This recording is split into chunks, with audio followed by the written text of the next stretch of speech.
Dad, you've protected me all my life.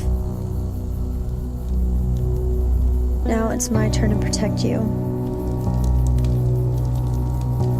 There is life with you, not with me. Hello everyone, and it is time for another one of my film reviews, and I have just watched the film Maggie. Now this film came out last year as an independent film, and it stars, well actually he is actually the co-star, Arnold Schwarzenegger. So you'd have thought a film starring Arnold Schwarzenegger would be a better known film, but to be honest I hadn't actually heard of it until I decided to start reviewing independent films. Mr. Vogel, I would normally release someone with this type of infection. Dad! I need you to follow the rules here. Quarantine is 8 weeks in.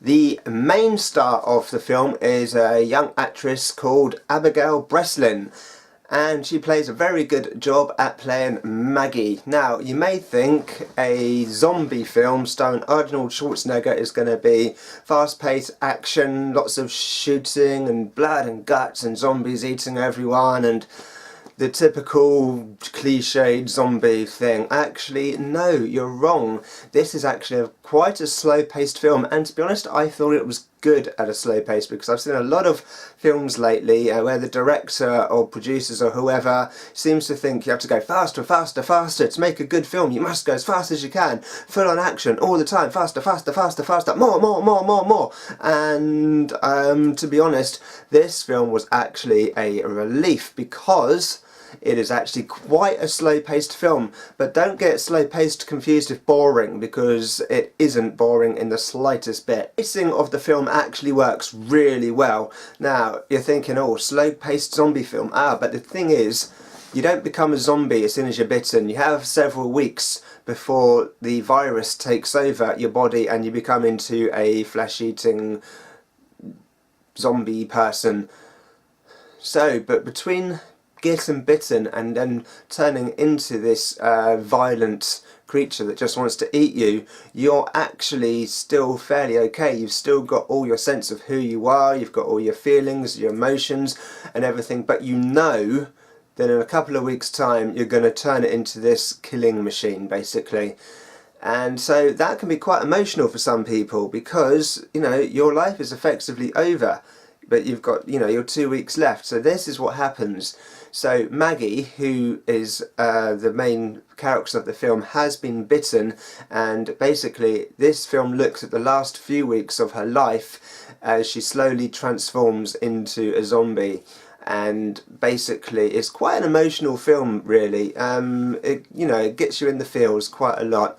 It's a good film. The acting is superb from everybody. It's something quite different to what you're used to seeing of Arnold, because he's playing this loving father who knows his daughter is going to turn. He's trying to protect her. The way it works, before you actually turn, you're not really contagious, you're not dangerous, so you are allowed in the community as long as you're supervised, and only when you start turning and become dangerous do they quarantine you and then will ultimately kill you using poison or whatever. So for a short time you are allowed to be with your family, and they even have some friends, you know, and they have a fire at night and all playing before. It's in the holidays, so it's before the school starts up again, and you know they're talking about what's happening, and there's a couple of people there who are infected, but they're not dangerous at this point, but they know they're gonna be dangerous soon. So it's quite sad, really. It is quite a sad film.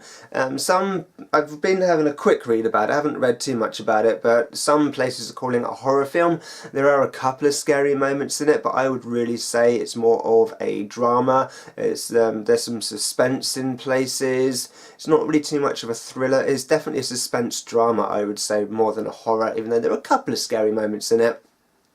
And there were a couple of times in it when I kind of felt going, you know, you don't know what's going to happen. You're thinking what's going to happen, what's going to happen, what's going to happen. And what I like about this film is it doesn't always go in the direction you think it's going to go in. You think it's going to go one way, then it goes another way, then it goes another way, which is actually what I really like. I like never quite knowing what's going to happen. I kept thinking, oh, is this going to happen? I'm trying to say it without spoiling it. Some of my film reviews I do say spoilers, but this one I actually think it's worth finding the film for yourself and watching it for yourself, so you know exactly what happens and how it ends. Will be a bit of a surprise. I don't want to say too much about that, but basically it's really good. I liked the direction of the film, so the director did some good camera work. All the sets are really good. So you have this world, it's set in America. Lots of people have become ill and the place is basically falling apart. Everywhere's falling apart, but yet there are enough uninfected people in the world, or in America. It's just, you just really see America. I'm assuming this sort of virus would spread to other countries, but the film just focuses on America. But so there's enough people there to actually keep some kind of society going, some kind of normality, even though everything around them is effectively falling apart. Farmers are burning their crops because they're infected, and buildings are falling down.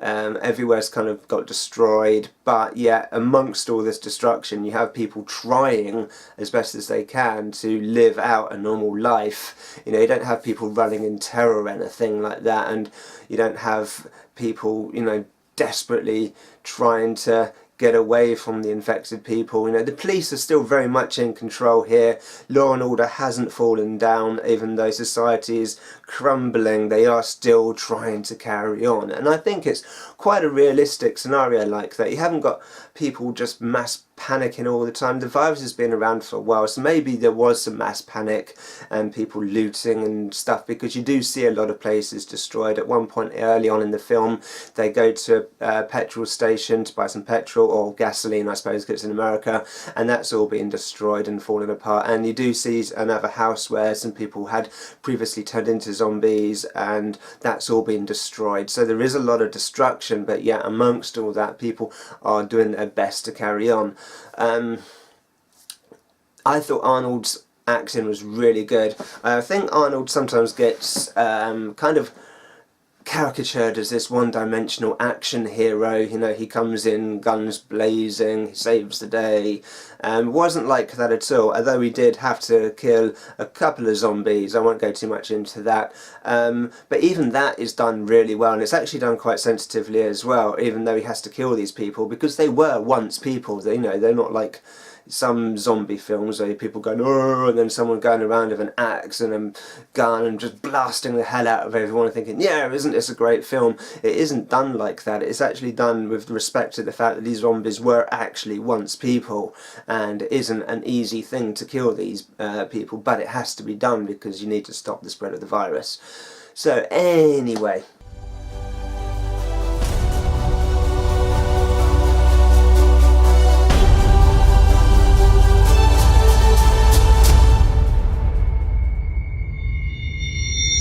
I highly recommend checking this film out. I highly recommend it. Now, another thing I like about this film is no computer graphics, and if there are computer graphics, I didn't spot them. I'm pretty sure there aren't any. I've seen too many films lately where they rely really heavily on the CGI. I mean, I saw Star Trek recently. Yes, I liked that, but that's very computer graphic heavy. And obviously I saw Independence Day 2, and I did a review about that, and that was a while ago, and I'm still upset and angry about that film. So if you haven't seen my review about that, go and watch it. I'm still bothered by that film. It still upsets me, but that is a very computer graphic heavy film. That's my point about that. And a lot of modern films and film creators feel like that if you have enough special effects and enough CGI and, you know, all this stuff, then you don't need to worry about a story. Whereas this film is very story-centric, very character-centric. I liked all the characters right from the start of the film.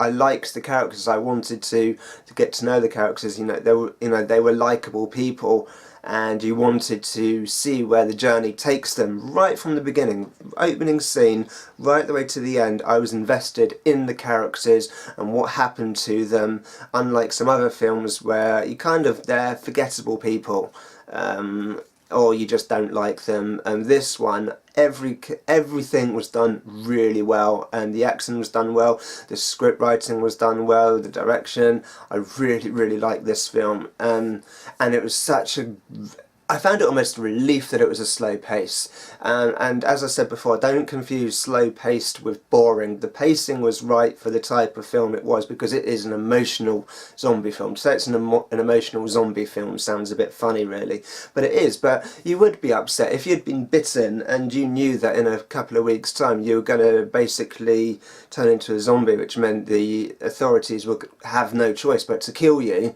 You know, your life is effectively over. I mean, would you go crazy and do things? Maybe you would. But in this case, Maggie doesn't. She's with her father and her stepmom. And, you know, it is a sad journey watching her slowly decline until the inevitable ending, which I won't give away, but it is well done. I think it's really well done. Anyway, that's my film review for Maggie. Go and watch it, or at least find it if you can. Get a DVD, Blu-ray, see if you can download it, rent it online, or buy it somewhere, wherever. It's out there, so find it, basically, is my advice. And there we go. That is Maggie. Highly recommended. Watch it. Right, if you like this film review, check out some of my other ones. I've mentioned a couple briefly during this. Other independent films I've reviewed are These Final Hours, another great film, and Turbo Kid, that was a great film as well.